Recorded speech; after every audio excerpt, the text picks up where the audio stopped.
ating hipa ng ating po mga kandila. Ayan, Lord Helen.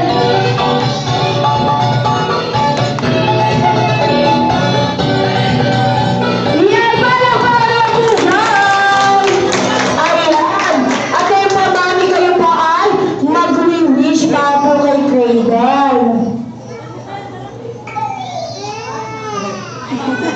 Happy birthday, anak. Kukunin ko na si Bebe.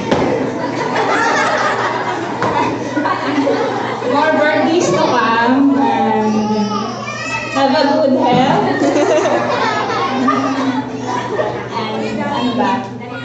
May your life is full of joy, happiness, and success in life.